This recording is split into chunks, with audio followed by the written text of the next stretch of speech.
The recent Supreme Court decision to ban affirmative action for the consideration of race in college admissions sent shockwaves throughout much of the country, seen by many as the loss of a pivotal civil rights victory. Of course, the ban only directly affects the college admissions process, but its broader impacts are expected to reach far beyond the classroom. And my next guest argues that all industries should be taking steps to mitigate the damage here. In the Harvard Business Review, Opie makes the case for why companies can and should recommit to diversity, equity, and inclusion efforts in the wake of this decision. Tina is the founder of Opie Consulting Group and a professor of management at Babson College. Tina, thank you so much for your time.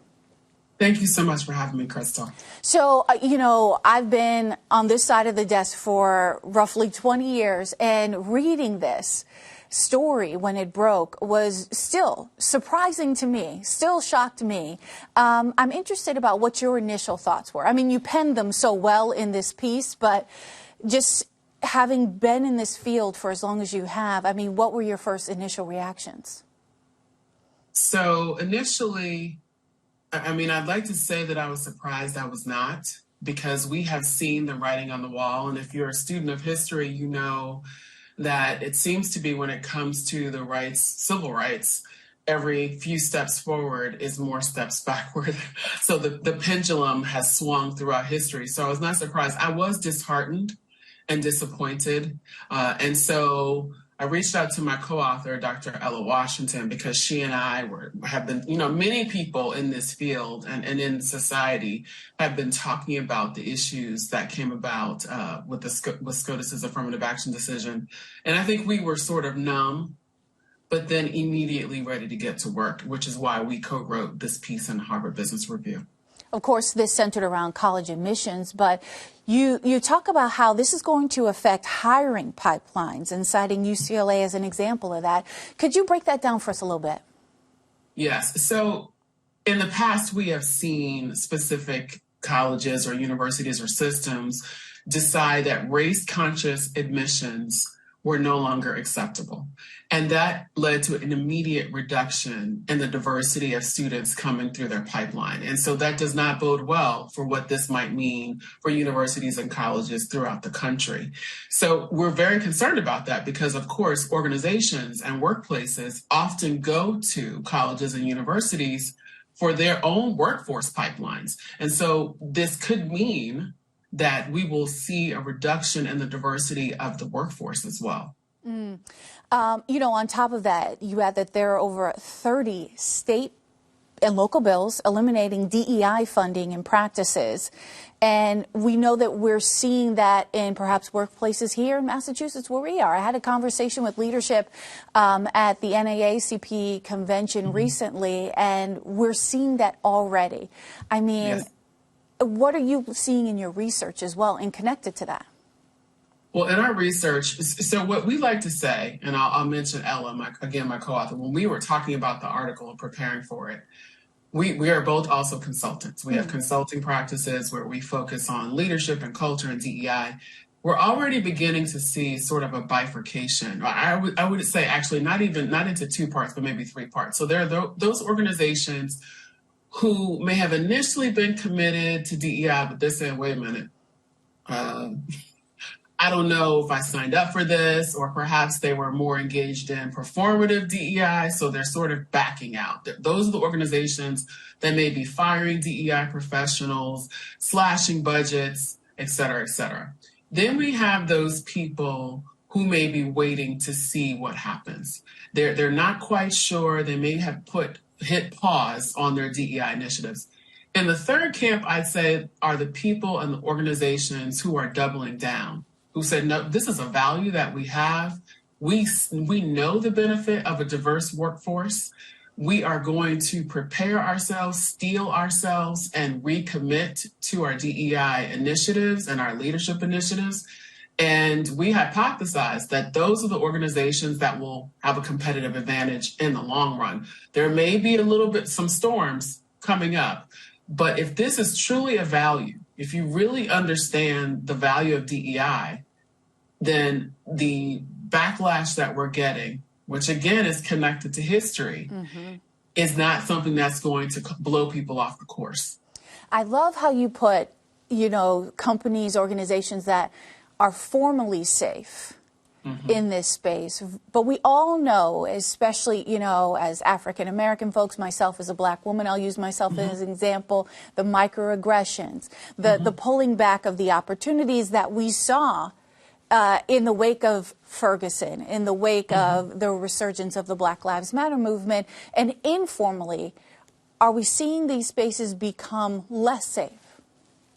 I would say so. I mean, I want to mention, in addition to sort of SCOTUS's affirmative action decision, we're also seeing test cases bubbling up about the workplace, about venture capital funds. I don't want to necessarily mention any specific venture capital funds unless you say, Tina, go for it. But what's happening is we're seeing some of the same actors that have been involved with trying to dismantle affirmative action and under Title VI in colleges and universities, now floating test balloons to challenge Title VII, which has to do with workplace diversity.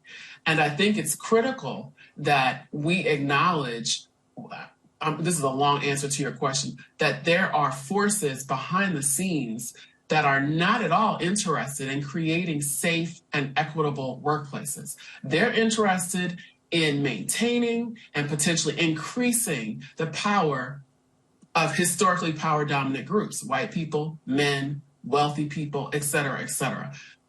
Affirmative action was too successful in their mind.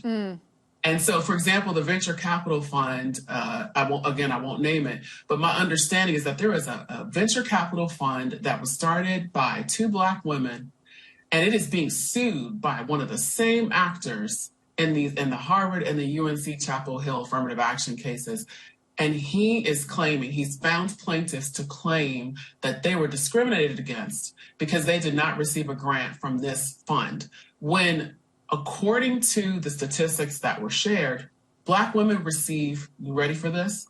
0.4% of all venture capital funds. White men receive 96% of venture capital funds. Check me on those stats, right? Because they're different reports, but we can triangulate that the vast majority of venture capital funding is going to white men and not Black women, and yet these individuals are choosing to say this is racially discriminatory. And the question I have for us as a society is, when we had apartheid South Africa and apartheid was ended, and systems and policies were put in place to redress the inequities experienced by those who were held bondage under apartheid, did we allow people to say that those solutions were discriminatory? No, because they were necessary solutions to redress the racist systems that have been in place in South Africa. And while they may differ in the United States, and some people have likened some of the experiences of Black people in this country to apartheid, why is this permissible? And I think it's permissible because we often talk about things like race without being specific about racism and more specific about anti-Blackness. That's what we're fighting, Crystal. And I think, in mentioning that venture capitalist case or the capitalist group there, the marketplace bears that out. I mean, I think that when we're talking about percentages of funding and things like that, you asked a question that I think is critical to this conversation. What's a diverse workplace worth to a company? I'm going to say that again. What's a diverse workplace worth to a company? And I think that's how we drill down this topic here. I agree with you. And I think for some people, the worth or the value is the optics. It looks good to have women or people of different genders or Black people, Asian people. It makes me feel good about myself as a leader to know that there are different individuals. For other people who really understand the beauty of DEI, diversity, equity, and inclusion, the value of DEI is that it makes your workplace better if you know how to manage it. Because this is a misnomer. There's a myth that simply putting people who have different backgrounds into a room is going to, boom, by osmosis, we're going to have business advantages or business advances. That is incorrect. And I think what we're seeing is that in some work, those leaders who are incompetent when it comes to DEI are threatened by DEI. Those leaders who really understand that and who are willing to invest in their DEI skills just as you would in your operations skills, your leadership skills, your administrative skills, those are the leaders who are going to have an advantage in the boardroom. That's right. All right. Tina Opie, I encourage everyone to get a copy of this piece, read it, continue to follow her work, because it is where we are going in all of this. Thank you so much for your time. Thank you so much, Crystal.